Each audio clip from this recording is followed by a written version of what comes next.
तो जैसा हमने पिछले पार्ट में देखा, यन फैमिली के गार्ड्स को बचाने वाला कोई और नहीं बल्कि मोटा मीट काटने वाला साइलेंट यामा था।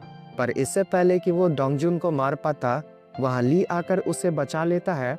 साथ ही हमें पता चलता है कि डोंगजुन एक्चुअली में बाइली फैमिली का यंग मास्टर बाई डोंगजुन है, जो मार्कस झेंजीज का ग्रैंडसन है, जिसके इंट्रोडक्शन से ही साइलेंट यामा और उनकी हेल्प पर मैडम नीडल का हालत ही खराब हो जाता है। पर इससे पहले कि डोंगजुन चाइसिंग सिटी से बाहर निकल पाता, वहाँ मैनेजर साओ बीच रास्ते में आ जाते हैं।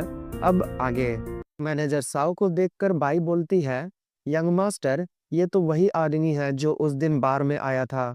पर मैनेजर साओ को देखकर ली बहुत खुश होता है कि फाइनली उसे कोई अच्छा ओपोनेंट फाइट करने के लिए मिल ही गया। पर तभी उसका ध्यान एक घर के छत पर जाता है, जहां देखकर ली बोलता है, तो ये आखिरकार आ ही गया। तभी छत पर एक लड़के को दिखाया जाता है जिसका नाम लुओ जुआन है, जो यंग मास्टर किंगे के भी नाम से जाना जाता है, जो अपने हाथ में पकड़े हुए एक फ्लूट को बजाने लगता है, जिसके म्यूजिक से सिकोंग एंड सभी का सर दर्द से फटने लग जाता है। पर डोंगजुन और छोटी लड़की बाई को कुछ भी नहीं होता, तो ली डोंगजुन से बोलता है, ओए फोकस करो और उस छत पर खड़े लड़के के पास से चलो। जो सुनते ही वो लोग अपने स्नेक के साथ वहां से जाने लगते हैं, जो देखकर मैनेजर साओ उन पर अटैक करते हुए बोलता है, तुम लोग भागना चाहते हो। पर इससे पहले कि इसका अटैक उन लोगों को लग पाता, लुओ जुआन अपने फ्लावर पेटल से अटैक करता है, जिसे देखकर मैनेजर साओ अपने वेपन से उसके 2 टुकड़े कर देता है। टाइम मिलते ही ली एंड डोंगजिन सभी लोग वहां से भाग जाते हैं। इधर सिकोंग का सर अभी भी दर्द से फटा जा रहा था, जो देखकर डोंगजुन उसे संभालता है और ली से पूछता है, ली, क्या लूज वन ठीक होगा?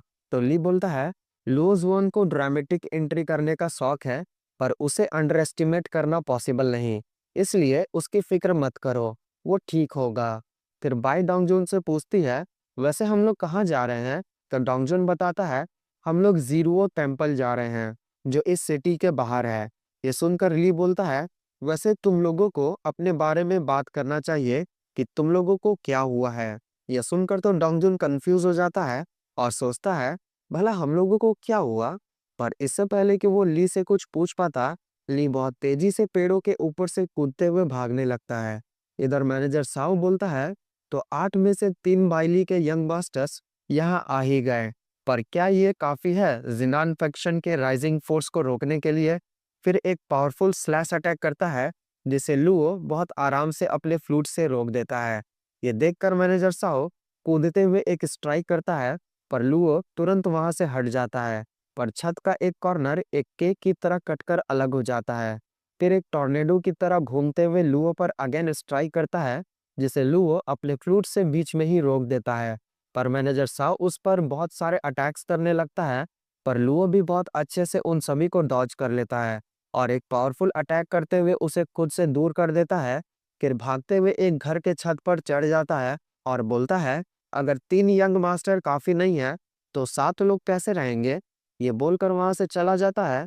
पर ये सुनकर मैनेजर साओ सदमे में ही चला जाता है और सोचता है, तो क्या अब 8 यंग मास्टर्स एक साथ हमारे मैटर में टांग अड़ाएंगे? कभी साइलेंट यामा मैनेजर साओ के पास आकर बोलता है, हमें जल्दी से इस बारे में हमारे मास्टर को बता देना चाहिए।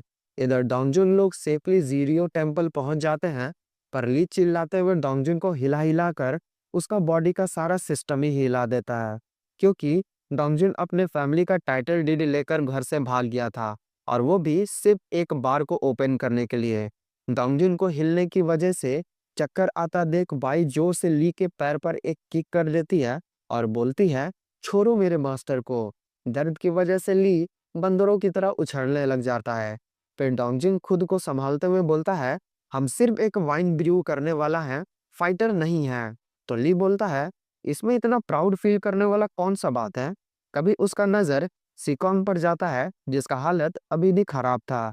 पर ली उसे घूरते हुए उसके पास जाने लगता है, जो देखकर तो सिकोंग उसे रोकने की कोशिश करता है, पर ली फिर भी उसके पास जाकर उसे भी हिला हिलाकर उसका सिस्टम हिला डालता है और बोलता है, तो तुम सिर्फ एक अनाथ हो जो इसके साथ फ्री में खाने और रहने के लिए रह रहे थे। बार बार हिलने की वजह से फाइनली सिकोंग को उल्टी हो ही जाता है पर ली अभी भी अपना ही दुख का गाना गाए जा रहा था, क्योंकि उसे लगा था कि सिकोंग टियानकी सिटी से भेजा हुआ एक बैकअप है, जो उसकी सोच से उल्टा निकला। इसका मतलब अब ये सेफ नहीं रहा। सिकोंग का इस तरह हालत देखकर डोंगजुन को उसका फिक्र होने लग जाता है। तो बाई बोलती है, ये जरूर उस प्यूट बजाने वाले के वजह से हो रहा है। तभी लुओ वहां आते हुए बोलता है, क्या तुम मेरे बारे में बात कर रही हो? तुम इतना जोर से बोल रही हो कि किसी को भी दूर से ही सुनाई दे देगा। लुओ को वहां देखकर बाई तुरंत बोलती है, ये तो वही चिकना आदमी है। खुद के बारे में ऐसा सुनकर लुओ भी शॉक हो जाता है। पर तभी ली रोते हुए लुओ के पास जाने लगता है, पर लुओ उसे बीच में ही रोकते हुए अपने पास आने से मना कर देता है। तो बाई कहती है, तुम एक मर्द हो, इसलिए तुम्हें इस तरह रोना नहीं चाहिए। तो ली बोलता है, तुम्हें क्या पता है कि हम अपना आइडेंटिटी छुपाने के लिए क्या क्या किए, और अब सब कुछ खत्म हो गया, वो भी सिर्फ तुम्हारे इस यंग मास्टर की वजह से। ये सुनकर डोंगजुन इनोसेंट बनने लग जाता है। तो बाई बोलती है, अपनी गलती तुम दूसरों पर मत डालो। फिर एक ब्रेड खाने लगती है। तो ली ये देखकर और चिढ़ जाता है और पूछता है, ये ब्रेड तुम्हें कहाँ से मिला? फिर दोबारा से अपनी किस्मत पर रोने लग जाता है। तो लुओ बोलता है, तुम्हें अब अपना आइडेंटिटी छुपा कर रखने का जरूरत नहीं है, देखो कौन आया है। तभी वहाँ येन फैमिली की यंग लेडी मिस येन आती है, जिसे देखकर सभी शॉक हो जाते हैं। ऐसे ही रात हो जाता है। फिर ली मिस येन से पूछता है, क्या हम लोग एनिमी नहीं हैं? तो लुओ बोलता है, पेंगुआ ने कहा था कि कोई इम्पोर्टेंट पर्सन आने वाला है, मुझे पता नहीं था कि वो मिस येन होगी। तो ली मिस येन से बोलता है, हम आपका गार्ड बनकर आपके साथ ही रह रहे थे, क्या आप पहचानी मुझे? तो मिस येन तुरंत ना बोल देती है। ये सुनकर तो ली का वही पोपट हो जाता है। जो देखकर बाई हंसने लग जाती है और डोंगजुन से कहती है, मास्टर ये खुद को बड़ा चार्मिंग समझता है। ये सुनकर तो ली जल बुझ जाता है और गुस्साते हुए बोलता है, तुम्हारी हिम्मत कैसे हुई ऐसा बोलने की? डोंगजुन, क्या तुम इसे कुछ बोलोगे नहीं? ये सुनकर डोंगजुन थोड़ा शॉक हो जाता है। फिर नाटक करते हुए बाई से बोलता है, बाई मिस्टर ली के सामने थोड़ा मैनर दिखाओ। तो बाई डोंगजुन का मतलब समझ जाती है और चुपचाप ब्रेड खाने लग जाती है। तभी लुओ बोलता है, इस तरह स्ट्रीट में अपने एनिमीज से मिलना आपके लिए नॉर्मल नहीं होगा, है ना? तो मिस येन बोलती है, बाइली के सभी फैमिलीज के 8 यंग मास्टर्स का एक साथ होना भी नॉर्मल नहीं है, पर फिर भी तुम सभी ने अपने डिफरेंसेस को भुलाकर इस वक्त एक साथ हो गए हो, क्या ये नॉर्मल है? ये सुनकर तो ली शॉक हो जाता है और पूछता है, क्या सभी 8 यंग मास्टर्स यहाँ आए हैं? तो लुओ वन बोलता है, नहीं, सिर्फ हम जल्दबाजी में तुम्हें बचाने के लिए यहाँ आ गए, बाकी सब इससे भी ज़्यादा इम्पोर्टेंट काम में लगे हुए हैं। वैसे भी वो जो कभी भी टियानकी सिटी को नहीं छोड़ा, वो वहीं रहकर स्ट्रेटेजिक प्लानिंग कर रहा है, और उसने कहा है कि जियो जियानमैन मरना नहीं चाहिए, यही हमारी जिम्मेदारी है। ये सुनते ही डोंगजुन कंफ्यूज हो जाता है और पूछता है, ये भला कौन है जो कभी भी टियानकी सिटी नहीं छोड़ा? तभी सीन शिफ्ट होता है और बात को आगे बढ़ाते हुए एक शख्स मैनेजर साओ से कहता है, वो 7th प्रिंस लॉर्ड लेंगिया है, जो रुओ फेंग मीन्स पेंगुआ के नाम से भी जाना जाता है। उसके अलावा और कोई नहीं हो सकता जो बाइली के 8 यंग मास्टर्स को एक साथ ला सके। ये बोलने वाला शख्स कोई और नहीं गाइस, ये येन फैमिली का हेड है।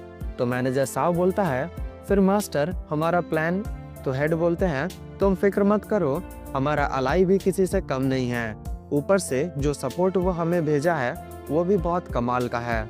तभी सीन शिफ्ट होता है और एक जंगल को दिखाया जाता है, जहाँ से एक कैरेज गुजर रहा था, जिसका पीछा लगातार 2 लड़कियां किए जा रही थी। तभी एक लड़की बोलती है, इन लोगों को येन फैमिली ने रिक्रूट किया है अपने हेल्प के लिए, पर ये लोग सेंट्रल प्लेन के बिल्कुल भी नहीं लगते, एंड अफसोस मास्टर ने हमें इन्हें मारने को नहीं कहा है। तो दूसरी लड़की बोलती है, पेशेंट मेरी बहना, अभी बस देखते हैं, बाद में मजे लेंगे। तभी वो कैरेज रुक जाता है और यूजी बोलता है, तुम लोग तब से हमारा पीछा कर रही हो, अब बाहर आ जाओ। ये सुनते ही वो लड़कियां शॉक हो जाती है। तभी यूजी उन पर एक फायरबॉल से अटैक कर देता है, जिससे बचते हुए वो दोनों एक थ्रेड फेंक कर यूजी को पकड़ लेती हैं। पर यूजी तुरंत एक लड़की को किक मारता है और दूसरे को एक पाम, फिर बहुत तेजी से मूव करता हुआ एक लड़की के पीछे पहुंच जाता है और एक पाम अटैक करते हुए उन्हें इंजर्ड कर देता है। खुद का ये हाल देखकर वो दोनों तुरंत वहां से भाग जाती है, जो देखकर यूजी बोलता है ये लोग तो बच्चियां हैं। फिर कैरेज के पास आकर बोलता है यंग लेडी, इनका टेक्निक देखकर लगता है ये लोग डार्क रिवर से हैं। तो वो यंग लेडी बोलती है लगता है जियो फैमिली भी प्रिपेयर है अच्छे से। तो यूजी बोलता है ये बस मरने से पहले का छटपटाहट है, एक बार उसका शादी मिस येन से हो जाए तो वो सिर्फ एक पपेट बनकर रह जाएगा। फिर सीन वापस मिस येन पर आ जाता है, जो आगे बताते हुए बोलती है फिर जियो जियानमेन को मेरा भाई पॉइजन दे देगा और हम सभी को बोलेंगे कि वो बीमार होकर मर गया, और उसकी वाइफ होने के नाते हम जियो फैमिली पर कब्जा कर लेंगे। तो लीफ पूछता है इस प्लान के साथ तो येन फैमिली को बहुत प्रॉफिट होगा, फिर ये सब तुम हमें क्यों बता रही हो। फिर मिस येन कुछ बताते बताते बीच में रुक जाती है, जो देखकर ली चिल्लाते हुए बोलता है अच्छा अब समझे, तो तुम लोगों ने जियो हेड को इसलिए मारा ताकि उसके यंगर ब्रदर से तुम शादी कर सको, राइट। उसका इस तरह का बात सुनकर मिस येन चिढ़ जाती है। तो लियो बोलता है तुम्हारे जैसे गधा ही सिर्फ इस तरह का बात सोच सकता है, क्या ही बोल रहे हो। फिर बाई भी डोंगजून से कहती है मास्टर, हम लोग अगर इसके साथ रहेंगे तो ये इडियट हमें भी मरवा देगा, हमें जल्दी से घर वापस चले जाना चाहिए। खुद को इडियट कहता सुन ली चिढ़ जाता है और बाई से बोलता है तुम मेरा पीछे हाथ धोकर क्यों पड़ी हो। पर बाई उसे रिटर्न में और चिढ़ा देती है। इन लोगों को इस तरह बिहेव करता देख सिकोंग, जो दर्द से एक मछली की तरह छटपटा रहा था, वो भी बोलता है हे भगवान, किस तरह का टीममेट्स मिला है मुझे। तो डोंगजून ली से बोलता है ली रिलैक्स, तुम्हें भी इसका आदत हो जाएगा। जो सुनकर ली शांत होता हुआ मिस येन से पूछता है फिर क्या। तो लुओ बोलता है ये जियो लियोली, जो कि जियो फैमिली का हेड था, उससे प्यार करती थी। ये सुनकर मिस येन बताती है हाँ हम लियोली से प्यार करते थे, पहले जियो और येन फैमिली एक दूसरे के क्लोज थे, हम बचपन से ही उसके साथ रहे, उसे एडमायर किए, उसका ख्याल रखे, और बड़े होते होते उससे प्यार हो गया। पर जिनान फैक्शन में पावर गेन करने के लिए मेरे भाई ने उसे मार दिया, मुझे एक प्यादे की तरह यूज किया, इसलिए अब मुझे उसे बताना है कि रियल प्यादा कौन है। फिर सीन शिफ्ट होता है और मैनेजर साव पूछता है जियो जियानमैन के मरने के बाद यंग लेडी मीन्स मिस येन का क्या होगा। ये सुनकर येन हेड गुस्सा हो जाता है, जो देखकर मैनेजर साव उनसे माफी मांगने लग जाता है। तो येन हेड बोलता है येन मेंबर्स येन फैमिली के बेनिफिट्स के लिए खुद को सेक्रीफाइस कर सकते हैं, और ये बहुत ही छोटा सा बात है। फिर अपने पास रखे हुए छोटे बर्ड को मार डालता है। फिर सीन शिफ्ट होता है और मिस येन बोलती है तुम लोगों को कुछ डिलीवर करना होगा, 3 दिन बाद मेरे वेडिंग पर उसे ले आना। तो ली पूछता है और वो क्या है। तो मिस येन बोलती है तुम जल्द ही जान जाओगे। तभी वो स्नेक मिस येन को देखकर उसके बहुत करीब आ जाता है, पर मिस येन उसे देखकर बिल्कुल भी नहीं डरती और ना ही रिएक्ट करती है, जो देखकर बाई अपने स्नेक को पीछे वापस बुला लेती है और मिस येन को वहां से जाते हुए देखकर डोंगजून से बोलती है ये लड़की कितना इमोशनलेस है। तो ली बोलता है इसका प्यार मर चुका है और इसका फैमिली इसका यूज कर रहा है, तो फिर तुम उसे फ्रेंडली होने का कैसे एक्सपेक्ट कर सकती हो। तभी मिस येन बोलती है वैसे मुझे मेरा सिक्स्थ सेंस कहता है कि मेरे भाई का कोई मदद कर रहा है, उन लोगों को तो हम नहीं जानते, पर मुझे लगता है कि लियोली को भी मारने में वो लोग ही उसका मदद किए थे, इसलिए तुम लोग केयरफुल रहना। फिर वहां से चली जाती है। इधर ये सुनकर ली फिर से परेशान हो जाता है और बोलता है प्लान पर प्लान, मास्टरमाइंड पर मास्टरमाइंड, ये कैसा मुसीबत है। तो डोंगजून बोलता है ली डोंट वरी, तुमने मेरी मदद की थी, इसलिए अब हम तुम्हारी मदद करेंगे। ये सुनकर बाई शॉक हो जाती है और डोंगजून को टोकना चाहती थी। तो डोंगजून बोलता है बाई एक जेंटलमैन को काइंडनेस रिपे करना आना चाहिए। ये सुनकर बाई सोचती है मैडम ने बताया था कि एक लड़की को मर्द से बात मनवाना आना चाहिए, इसलिए सॉफ्ट बिहेव करो। पर इससे पहले कि उसका जादू डोंगजून पर चले, डोंगजून ली को लेकर अंदर चला जाता है, जो देखकर बाई चिढ़ जाती है। इधर येन हेड पूछता है वैसे मार्कस जेंजिस के ग्रैंडसन का क्या हुआ। मैनेजर साव बताता है उस दिन उसे बचा लिए जाने के बाद वो हमारी पकड़ से बाहर है, हमारे लोग उसे अभी भी ढूंढ रहे हैं। तो येन हेड बोलता है रहने दो, जब तक वो ठीक है, मार्कस जेंजिस के पास कोई बहाना नहीं होगा हमारे मैटर में पड़ने का, अब तुम जा सकते हो। फिर सोच में पड़ जाता है कि आखिरकार मार्कस जेंजिस का एक लौता ग्रैंडसन मीन्स डोंगजून भला चाइसेंग सिटी में क्या कर रहा है। फिर सीन ली पर आ जाता है जो डोंगयुन से पूछता है, तुम मेरी मदद भला कैसे करोगे, तुम्हें तो मार्शल आर्ट तक नहीं आता, तो क्या इस छोटी की मदद से करोगे। ये सुनकर बाई चिढ़ जाती है, पर डोंगजुन बोलता है, हम उन लोगों की वेडिंग खराब कर देंगे। ये सुनकर ली डर जाता है और बोलता है, नहीं नहीं रहने दो, तुम्हारे ग्रैंडफादर मार्कस जंजीज एक किलिंग मशीन है, अगर उन्हें गुस्सा आ गया तो फिर सभी लोग कुत्ते की तरह मारे जाएंगे। अगर गलती से तुम्हें कुछ हो गया तब तो पूरे ली फैमिली को ही खत्म कर देंगे, इसलिए तुम मुझे इस मुसीबत में मत डालो। तो डोंगजुन बोलता है, इसलिए तो वो लोग मुझे कुछ नहीं करेंगे। तो लुओ बोलता है, वैसे आइडिया बुरा नहीं है, ब्राइड को किडनैप करने के बहाने तुम हमारे लिए टाइम सेव कर सकते हो, तब तक हम लोग बाहर का थ्रेट्स को खत्म करके उस प्लेस को लॉकडाउन कर देंगे। किडनैप का नाम सुनकर डोंगजुन और बाई दोनों घबरा जाते हैं। तो लुओ पूछता है, क्या प्रॉब्लम है। तो डोंगजुन बताता है, क्योंकि हम किसी से प्यार करते हैं जब हम 13 साल के थे तब से, वो दुनिया की सबसे खूबसूरत लड़की है जिसे हम आज तक देखे हैं। वो मुझे प्रॉमिस की थी कि जब हम फेमस हो जाएंगे तब वो मुझसे मिलने आएगी। फिर हमें पता चलता है कि जिसे हम लोग प्रिंसेस बोल रहे थे वो लड़की वही है, बस आइडेंटिटी अभी तक रिवील नहीं हुआ है। इसी के साथ एपिसोड खत्म। कैसा लगा एपिसोड गाइस, जरूर बताइएगा। Bye bye.